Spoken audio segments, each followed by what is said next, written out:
3 weeks later, the Galactic Court convened on the neutral world of Centrum Prime. The building was enormous, designed to accommodate species of all sizes and environmental needs. Sections of the courtroom existed in different atmospheres separated by force fields. Water breathers floated in suspended tanks. Methane breathers sat in sealed chambers. Everyone could see and hear each other through translation systems, but they remained safely apart. Day and Rena sat in the human section, wearing formal clothes that suddenly felt too tight. Hune was back on Earth with Rena's mother, recovering from the incident. He had nightmares every night. He cried when his parents left the room. The counselors said it would take time, but he would heal. Day was not sure he would heal. Every time he closed his eyes, he saw that moment when Vorlax grabbed his son. The anger was still there, sitting in his chest like a hot coal. He wanted to hit something. He wanted to make sure no one ever threatened Hune again. But now he sat in a courtroom waiting to hear if he would go to prison for defending his child. Their lawyer was a human named Taemin.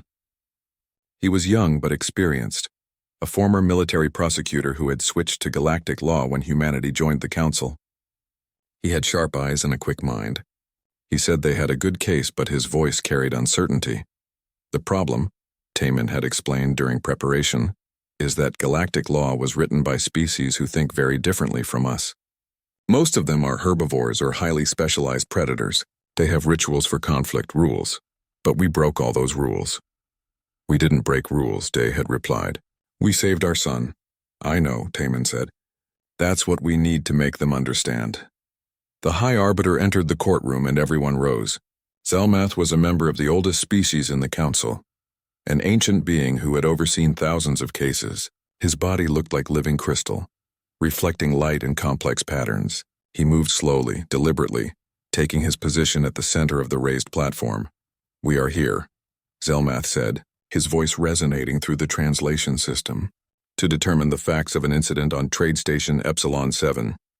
The Grimlothi representative, Ambassador Vorlax, has filed charges of assault and attempted murder against the humans Day and Rena. The humans claim self-defense and defense of offspring. This court will hear evidence and render judgment. The prosecutor stood. He was a Kelrathi, a species known for strict adherence to law and order. His name was Vrex, and he had made his position clear in preliminary hearings. Humans were dangerous and unpredictable. They needed to be controlled. This case is simple, Vrex began. Ambassador Vorlax made an error in judgment. He saw a small creature and his predator instincts activated. This is unfortunate but understandable. His species evolved as hunters. Such reactions are hardwired into their biology.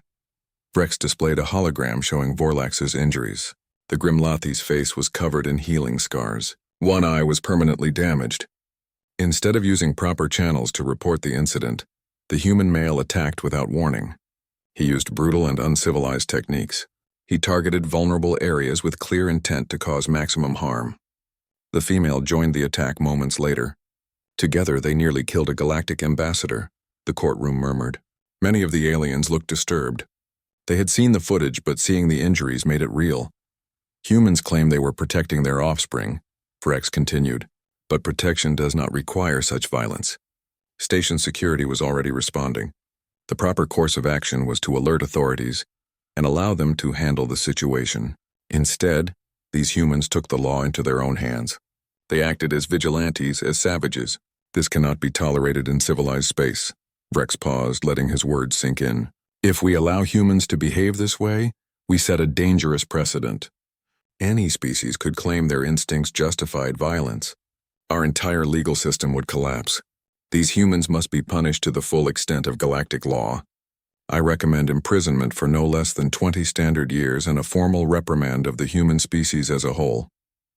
The courtroom was silent when Vrex sat down. Many aliens nodded in agreement. What he said made sense to them.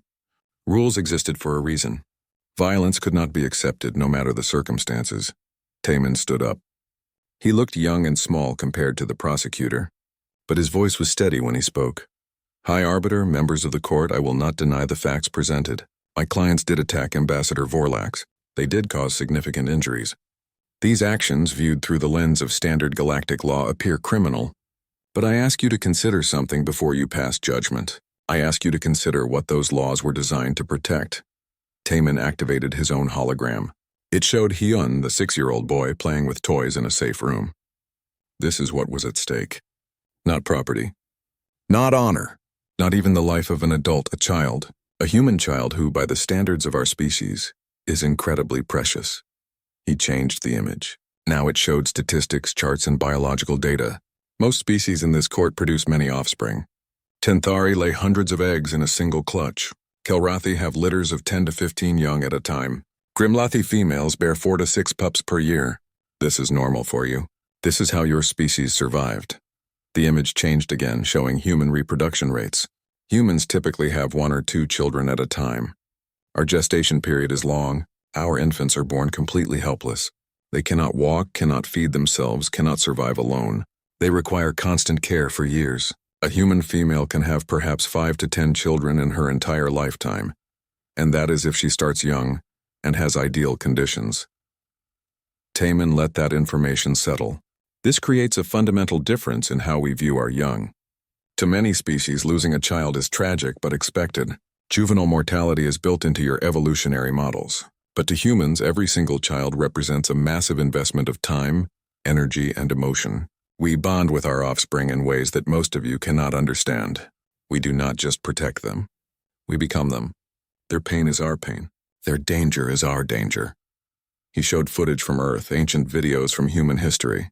A mother lifting a vehicle off her trapped child. A father fighting off a wild animal with his bare hands. A stranger jumping into a river to save a drowning child that was not related to them. This pattern exists throughout our history. Humans do not calculate risk when a child is threatened. We do not weigh options. We simply act. This is not a choice. This is biology. Vrex stood up. Biology is not an excuse for violating the law. My species also has biological drives. We do not act on all of them. We control ourselves. We are civilized, are you? Taman asked. Tell me, Prosecutor Vrex, what would you do if someone grabbed your child with clear intent to harm them? Would you file a report? Would you wait for security? Vrex hesitated.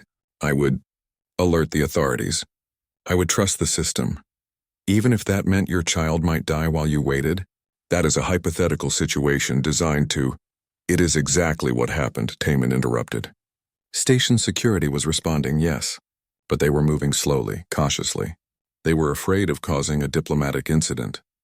In the time it would have taken them to resolve the situation peacefully, Ambassador Vorlax could have killed Hyun. He could have carried the boy to a ship and left the station. Day and Rena understood this instantly.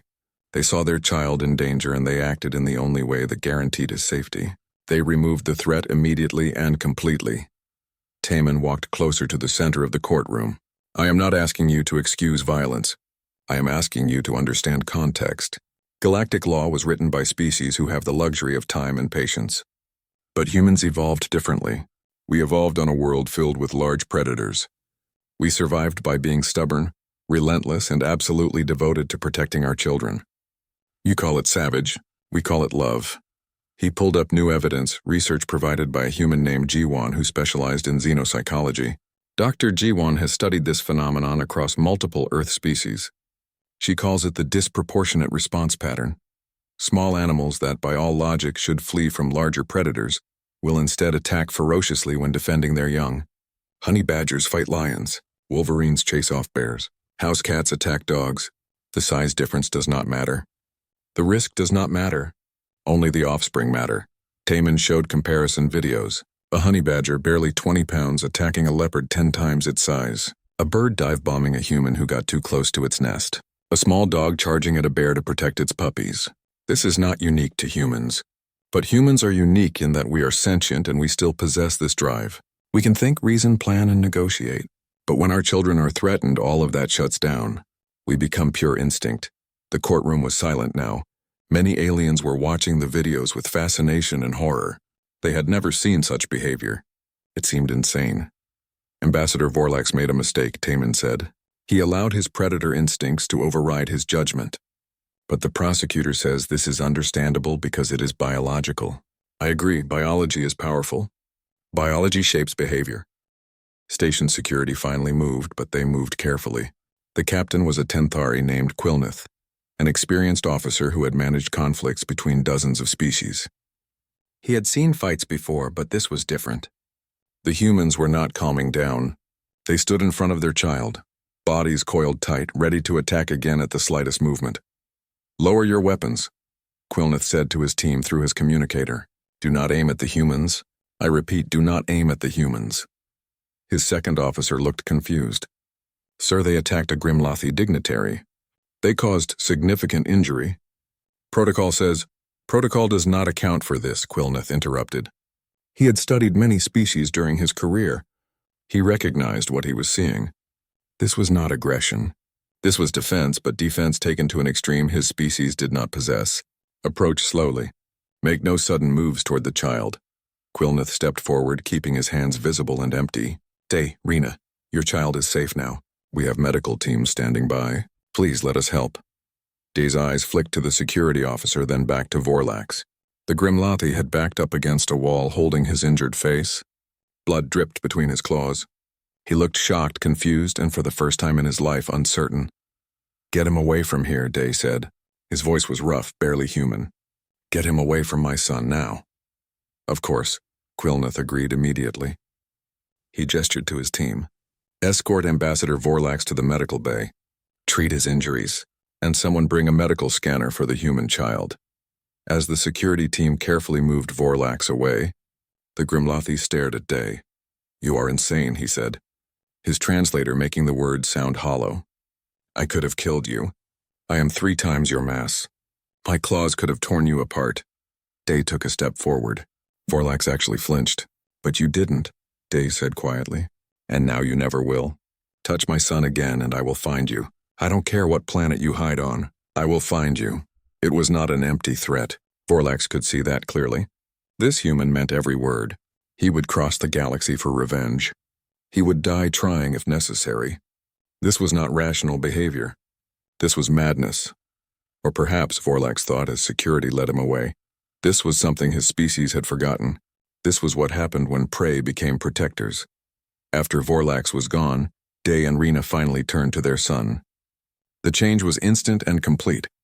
The violent fighters disappeared, replaced by worried parents.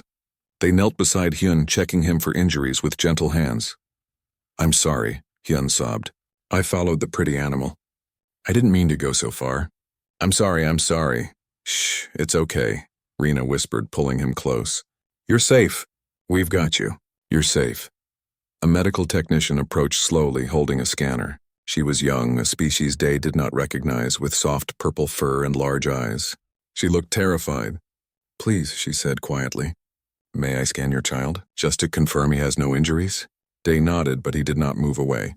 He watched every motion of the scanner, every movement of the technician's hands. Rena held Hune in her lap, murmuring soft reassurances.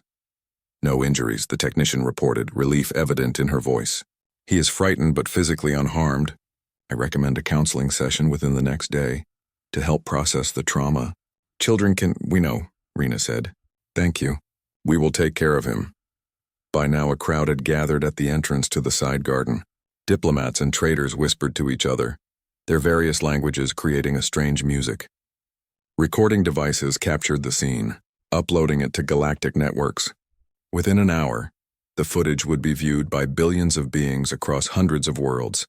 What they saw would change how every species viewed humanity. Other humans had arrived on the scene.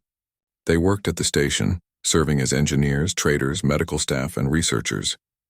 They had heard that a human child was in danger. Now they stood in a loose circle around Day, Rena, and Hune, forming a protective barrier. They did not know this family personally. They had simply responded to the threat against one of their young. An old human woman named Bora pushed through the crowd. She ran a restaurant on the station's commercial level. She carried a blanket and a warm drink. "For the boy," she said simply, handing them to Rena. Then she looked at Day and Rena with understanding in her eyes. "You did what any parent would do." "I could have killed him," Day said quietly. "I wanted to. If he hadn't dropped Hune, I would have kept going until—" "I know," Bora said. She did know. Every human understood that feeling. It lived in their bones, inherited from ancestors who had fought off predators with nothing but rocks and determination. "But you didn't. You got your son back. That's what matters." Quilneth watched this interaction with fascination. His species did not behave this way. When a Tenthari child was taken by a predator, the community mourned but accepted it as nature's way. They did not throw themselves at the predator. They certainly did not gather together to protect a child who was not related to them, but humans did. Humans had a saying, "It takes a village to raise a child." Quilneth had read that phrase in cultural briefings and thought he understood it. Now he realized he had not. It was not just about childcare and education. It was about protection. Every human adult saw every human child as their responsibility. This was not civilized behavior. This was something older and more powerful than civilization. In the medical bay, Vorlax sat still while doctors worked on his injuries. He was surrounded by his own security team, Grimlathi warriors who had served with him for years. They looked angry, ready to retaliate for the insult to their leader. "No," Vorlax said firmly. "There will be no retaliation." His second in command, a female named Kresh, tilted her head in confusion. "But sir, they attacked you. They injured you. By our laws, you have the right to—" "By our laws, I was wrong," Vorlax interrupted. He was beginning to understand what had happened. "I took their young. In my moment of instinct, I forgot they were sentient. I treated the child as prey. He was alone and vulnerable," Kresh argued. "Any predator would have." "We are not simple predators anymore," Vorlax said. "We are supposed to be civilized. We are diplomats, ambassadors, and I let my instincts control me. The humans had every right to respond as they did. I threatened what they value most." The Grimlathi warriors were silent. They had never heard their leader speak this way. Vorlax had always been strong, always confident. Now he sounded uncertain, almost afraid. "There is something you need to understand," Vorlax continued. The human did not hesitate. He did not threaten or negotiate. He simply attacked with full commitment, and when his mate arrived, she did the same. They would have died fighting me rather than let me take their child. Do you understand what that means? Kresh thought about it. It means they are irrational. No, Vorlax said slowly. It means they are dangerous. More dangerous than any species we have encountered. Because they have something we lost long ago. They have a reason to fight that is stronger than self-preservation. They have love. The word sounded strange in the Grimlathi language. They had concepts of loyalty and pack bonds, but this was different. This was something that made a small, weak creature attack something 3 times its size without hesitation. This was power. Across the station, in dozens of different quarters, aliens were watching the recorded footage. They watched a human male sprint toward a Grimlathi warrior with no weapon and no backup. They watched him fight with techniques that seemed brutal and uncivilized. They watched him risk his life for a single small child, and they were frightened. Not of human strength or technology. They were frightened of human devotion. What else would humans do for their families? For their friends? For their species? The humans had seemed harmless when they joined the Galactic Council. They were friendly, eager to learn, quick to compromise. Everyone thought they understood these mammals from Earth. But now the galaxy was learning the truth. Humans were gentle by choice, not by nature. And when that choice was taken away, when something threatened what they loved, they became something else entirely. They became unstoppable. The courtroom was packed when the trial resumed. Every seat was filled, every viewing screen occupied. Beings from across the galaxy had traveled to Centrum Prime to witness the verdict. The decision would affect not just 2 humans, but the relationship between humanity and the rest of galactic civilization. Day and Rena sat in their section, holding hands. They had barely slept during the recess. Taman had told them the case could go either way. Public opinion had shifted in their favor, but public opinion did not determine legal rulings. High Arbiter Zelmeth followed the law, and the law was not always fair. Vorlax sat in the Grimlathi section, his face still bearing the marks of their fight. He had requested to be present for the verdict despite his injuries. His second-in-command, Kresh, sat beside him looking grim. She still believed the humans should be punished, but she kept her opinions to herself now. The side doors opened and High Arbiter Zelmath entered. The courtroom fell silent immediately. Every being present understood the weight of this moment. The crystal structure of Zelmath's body seemed to glow brighter than usual, reflecting the lights in complex patterns. "This court has reviewed all evidence and testimony," Zelmath began, his voice filling the chamber through the translation system. "I have considered the arguments from both sides. I have consulted with legal experts, cultural specialists, and biological researchers. This is my ruling. He paused, and the silence grew heavier. Dave felt Rena's hand tighten in his grip. Ambassador Vorlax acted on biological instinct when he seized the human child. Zelmath continued. This instinct is hardwired into Grimlothi psychology through millions of years of evolution. However, instinct does not excuse behavior. We are all sentient beings capable of controlling our base nature. By allowing his predatory response to override his judgment, Ambassador Vorlax committed assault against a minor. He violated diplomatic protocols and endangered the life of a protected individual. Vorlax lowered his head. He had expected this. Therefore, I find Ambassador Vorlax guilty of assault and breach of diplomatic conduct. He will serve a suspended sentence of 5 years, to be activated only if he commits another offense. He will also issue a formal apology to the human family and attend mandatory cultural sensitivity training. Murmurs spread through the courtroom. It was a light sentence, much lighter than what Prosecutor Vrex had demanded, but Zelmath was not finished. As for the humans, Day and Rena, they responded to a direct threat against their offspring with immediate and overwhelming force. Their actions, while violent, were not premeditated. They were not seeking revenge or asserting dominance. They were protecting their child from what they perceived as a lethal threat. Zelmath's crystalline form seemed to pulse with light.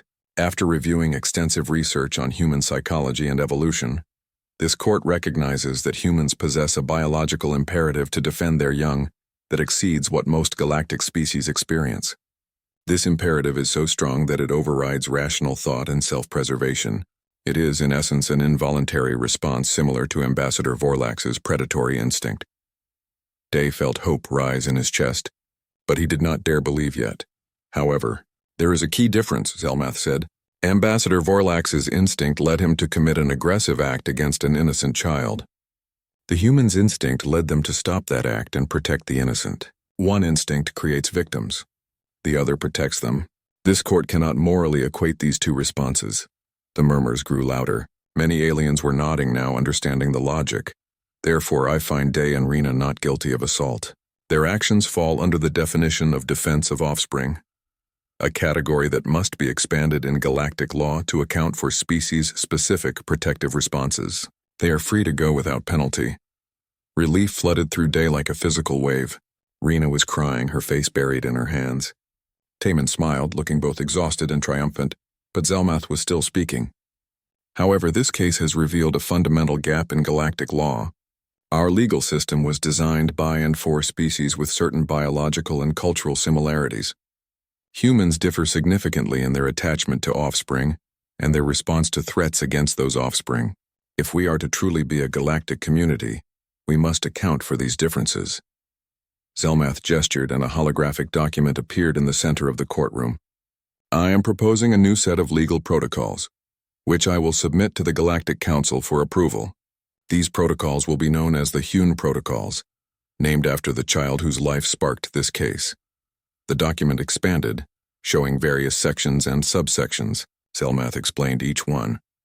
First, human juveniles under the age of 16 Earth years will be designated as extreme protection priority in all galactic spaces. Any aggressive action toward a human child will be treated as assault with intent to cause severe harm, regardless of the aggressor's intent. Second, human defensive responses to threats against their children will be legally protected up to and including lethal force. Humans will not be prosecuted for actions taken in immediate defense of their offspring, provided the response is proportional to the perceived threat.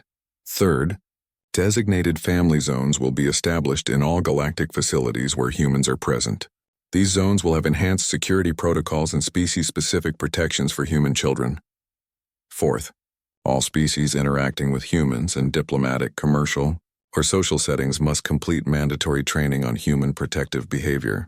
This training will emphasize that threatening human children, even accidentally, will result in immediate and overwhelming response. The courtroom erupted in discussion. Some aliens seemed pleased with the protocols. Others looked concerned about creating special rules for one species. But most simply looked thoughtful, recognizing the necessity of these changes. Prosecutor Vrex stood up. High Arbiter, with respect, these protocols create a dangerous precedent. If we make special rules for humans, Other species will demand similar treatment for their own biological imperatives. Then, we will evaluate those requests on their merits. Zelmath replied calmly.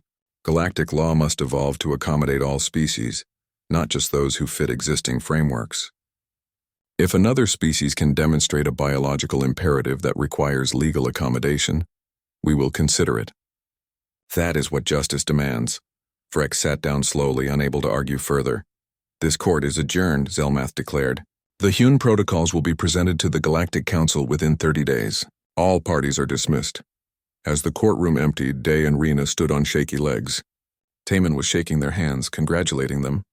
Other humans who had traveled to witness the trial were hugging them, crying with relief. They were free. They were going home. Across the courtroom, Vorlax approached slowly. His security team tensed, but he waved them back. He stopped a respectful distance away and looked at Day and Rena. I owe you an apology, Vorlax said. I put your child in danger. I cannot imagine how terrifying that must have been. I am sorry. Day studied the Grimlothi's face, seeing genuine remorse there. You made a mistake. You are paying for it. That is enough, is it? Vorlax asked. I nearly destroyed your family. I nearly created an incident that could have led to war between our species. But you didn't, Rena said quietly.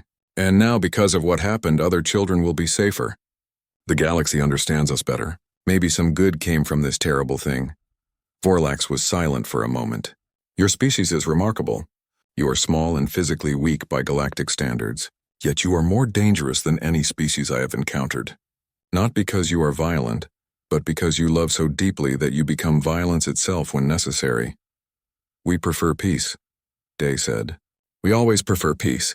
But when our children are threatened, peace is not an option. I understand that now, Vorlax said. I will make sure my people understand it too.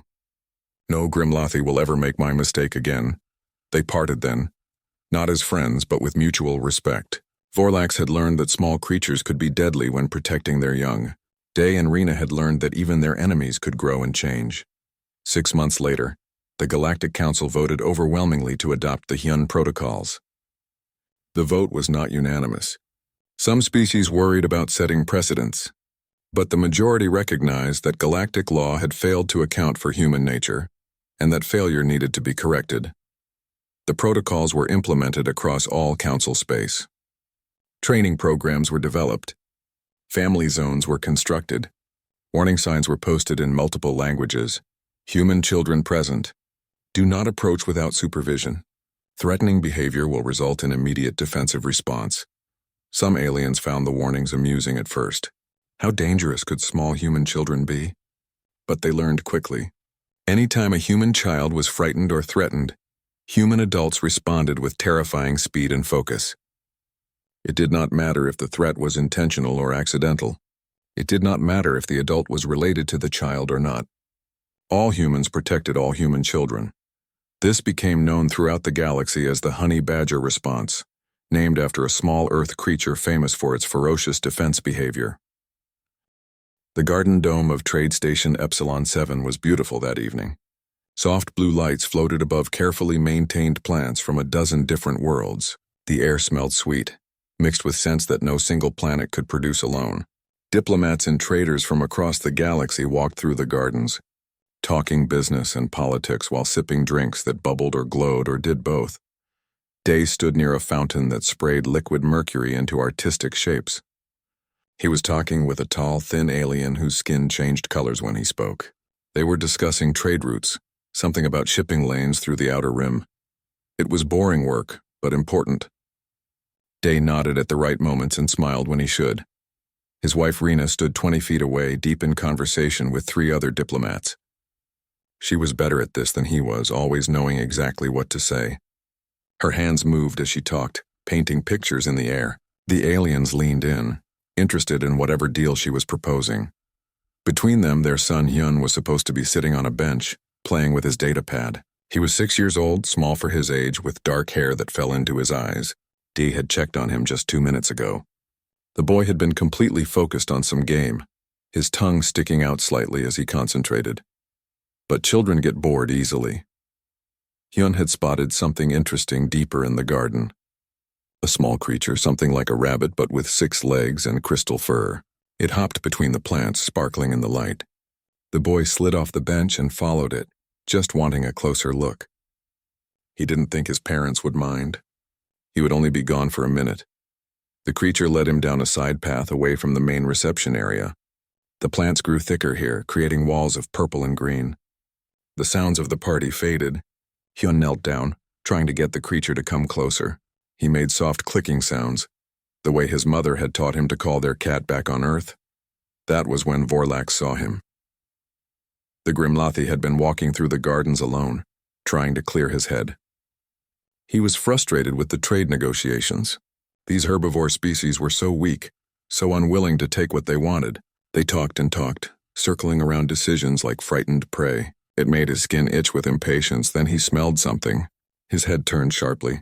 His eyes, designed to spot movement in deep jungle, locked onto the small figure kneeling in the plants. A child. Small. Vulnerable. Alone. Vorlax's higher brain knew this was a sentient being. The child belonged to the humans, those strange mammals who had joined the Galactic Council recently. He should walk away. He should alert the child's parents through the station systems. But his lower brain, the ancient part that had kept his species alive for millions of years, saw only prey. His body moved before his thoughts caught up. 3 long strides brought him to the child. His clawed hand, large enough to wrap around the boy's entire torso, reached down and grabbed. Hune let out a startled cry, dropping his datapad. The Grimlothi lifted him off the ground with ease, turning to carry him deeper into the gardens.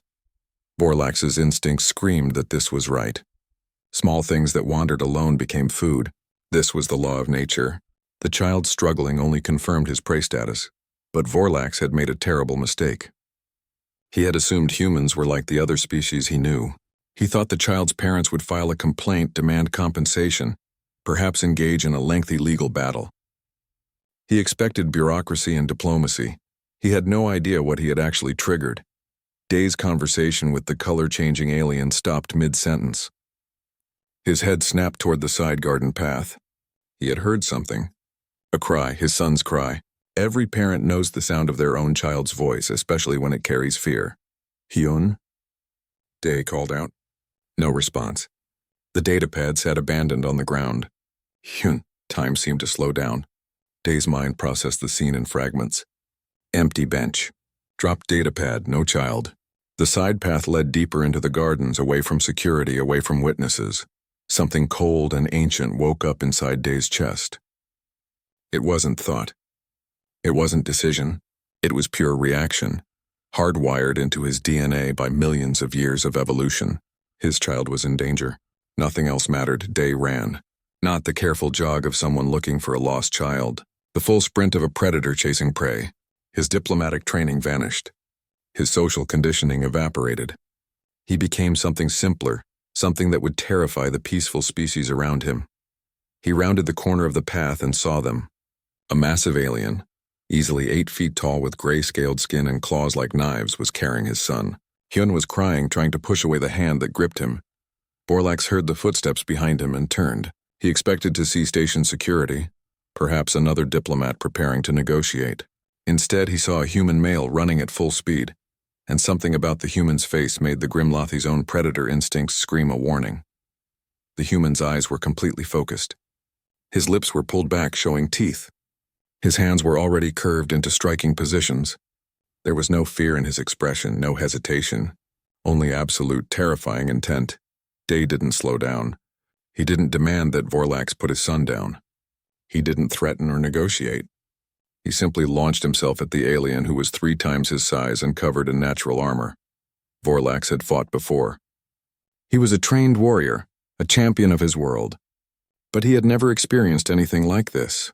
The human struck like a snake, targeting eyes with his thumbs. When Vorlax jerked his head back, the human's knee came up, slamming into the nerve cluster at the alien's elbow. The Grimlothi's grip loosened reflexively, and Day tore Hune from his grasp, throwing the boy behind him in one smooth motion. Then the real fight began. Day went for the throat, the eyes, the joints. Nothing was off limits. He used his teeth when his hands were blocked. He grabbed a decorative stone from the garden path and used it as a weapon. There was no honor in this combat, no rules, no mercy. Rena had heard her husband shout their son's name. She had seen him run. Now she sprinted down the same path, her own face transformed into something the other diplomats had never seen. She joined the fight without hesitation, striking at the alien's legs, trying to bring him down. Station security finally arrived, but they froze at the entrance to the path. They had never seen anything like this. The humans weren't fighting to establish dominance or win a contest. They were fighting to kill, with every tool and tactic available. Vorlax managed to break free, stumbling backward. His face was bleeding from multiple wounds. One eye was swollen shut. He looked at the two humans who were breathing hard, positioning themselves between him and the crying child. They were smaller than him, weaker by any physical measure, but they radiated something he had never encountered before. They would never stop. They would fight until they were dead or he was. There was no submission in them, no sense of self-preservation. They were beyond reasoning, beyond threatening. The Grimlothi, for the first time in his adult life, felt genuine fear. During the recess, something unexpected happened. The trial had captured the attention of the entire galaxy. News networks broadcast every moment. Commentary shows analyzed every argument. And slowly, the narrative began to change. Species who had initially sided with Vorlax started questioning their position. They began researching humans, studying Earth, trying to understand these strange mammals who fought so fiercely for their young. Jiwan became a celebrity overnight. Her research on human protective behavior was downloaded millions of times.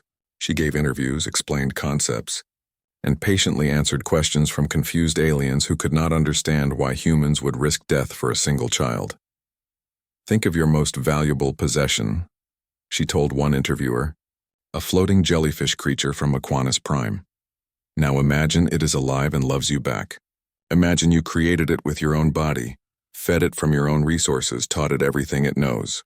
Now imagine someone tries to take it from you. What would you do?" The interviewer thought for a moment. "I would file a complaint with the authorities." "Exactly," Jiwan said.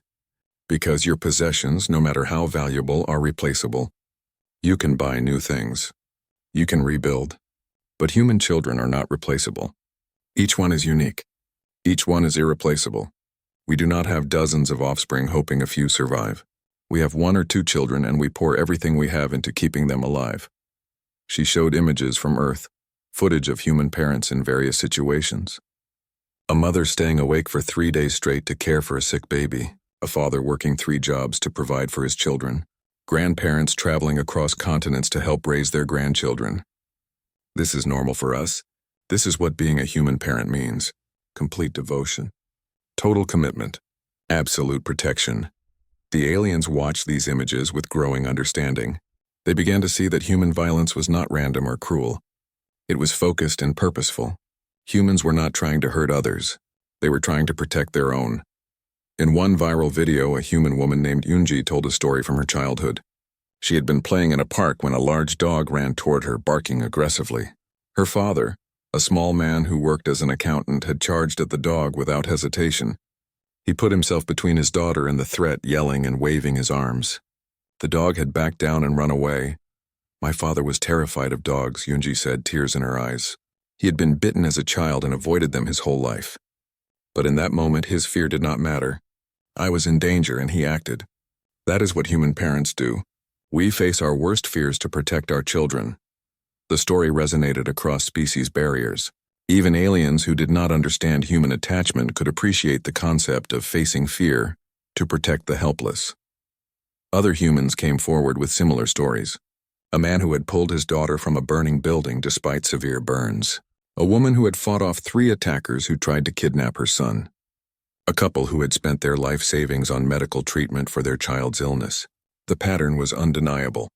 Humans would sacrifice anything for their children. But it was not just parents. The research showed that any human would protect any human child, even strangers. Videos showed people jumping into traffic to save children from oncoming vehicles. Adults forming human chains to rescue children from floods. Teachers shielding students during natural disasters. The entire species seemed hardwired to protect the young. "It takes a village to raise a child," Jiwan explained in another interview. This is an ancient human saying. It means that children are not just the responsibility of their parents. Every adult in the community has a duty to protect and teach every child. This is why all the humans on Trade Station Epsilon 7 gathered around Hune after the incident. They were not his relatives. Many of them had never met him before, but he was a human child and therefore he was their responsibility. This concept was revolutionary to most galactic species. They had family groups, pack structures, or hive minds.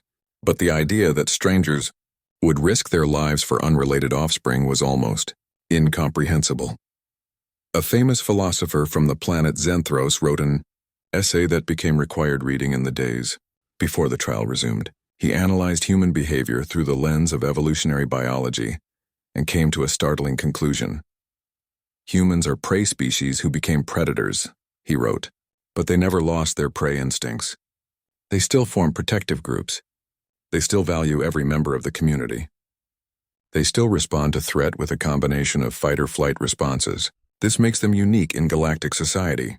They have the cooperation and devotion of herbivores combined with the aggression and determination of predators. This combination creates something we have never seen before.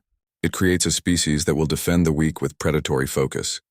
The essay spread through intellectual circles like fire. Academics debated it, politicians referenced it, even military strategists studied it, trying to understand the implications for galactic security. Meanwhile, Ambassador Vorlax gave an interview from his medical recovery room. The Grimlathi still wore bandages on his face. His injured eye was covered with a protective patch, but he seemed different from before, more thoughtful and less arrogant. "I have had time to reflect," he told the interviewer. "When I grabbed the human child, I was not thinking. I was reacting on pure instinct. My species prides itself on being civilized, on having conquered our base nature, but in that moment I proved we are not as advanced as we think." The interviewer leaned forward. "Do you believe the humans were justified in attacking you?" Vorlax was quiet for a long time. "Justified is a legal term. I cannot say what the court will decide. But I can say this. I took something precious from them. Not just a child, but their child, the product of their bodies and their love. If someone had taken something so valuable from me, I do not know how I would react. Perhaps with violence. Perhaps with worse. Are you saying you forgive them?" "I am saying I understand them," Vorlax corrected. "And understanding is the first step toward coexistence. We invited humans into galactic society believing they were like us. We were wrong. They are not like us. They are more protective, more devoted, more dangerous when threatened. We need to accept this reality." The interview was watched by billions. Many saw it as a turning point. Vorlax was admitting fault, showing growth and modeling the kind of understanding that galactic society was built upon. Back on Earth, Hune watched cartoons with his grandmother. He still had nightmares, still flinched when strangers got too close, but the counselor said he was making progress. Children were resilient. They healed faster than adults in some ways. His grandmother, a woman named Miso, held him close and felt grateful that her daughter and son-in-law were safe. She had watched the trial footage with horror, seeing her family in danger so far from home, but she also felt proud. They had protected her grandson. They had done what any parent should do. "Grandma," Hune asked during a commercial break, "why did Daddy fight the alien?" Miso thought carefully about how to explain. "Because he loves you. Because protecting you is the most important thing in the world to him." "But the alien was bigger. Daddy could have died." "I know," Miso said softly, "but your daddy was not thinking about that. He was only thinking about saving you. That is what parents do. That is what love means." Hune nodded, seeming to accept this explanation. He returned to watching his cartoons, content and safe in his grandmother's arms. Across the galaxy, in the Galactic Court's deliberation chamber, High Arbiter Zelmath reviewed thousands of documents. He watched videos of human behavior. He read psychological studies. He consulted with experts in biology, law, and culture. He had presided over trials for 300 years. He thought he had seen every kind of conflict, every possible legal challenge. But this case was different. This case required him to question the very foundation of galactic law. The laws were designed to create order and peace among diverse species. But those laws assumed certain commonalities. They assumed species would choose survival over confrontation. They assumed rational behavior would prevail over instinct.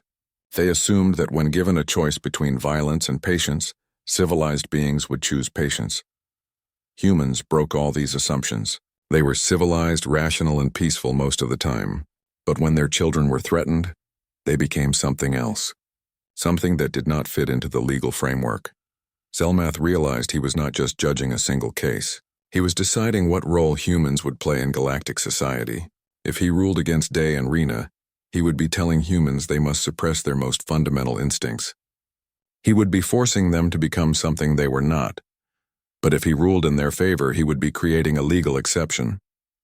He would be saying that some species had the right to use violence in situations where others did not. That created a dangerous precedent. Yet as he reviewed the evidence again and again, Zelmath kept returning to one simple fact. Vorlax had grabbed a child. He had triggered a biological response as ancient and powerful as his own predatory instincts. And the humans had reacted exactly as their nature demanded. Who was he to tell an entire species they were wrong to protect their young?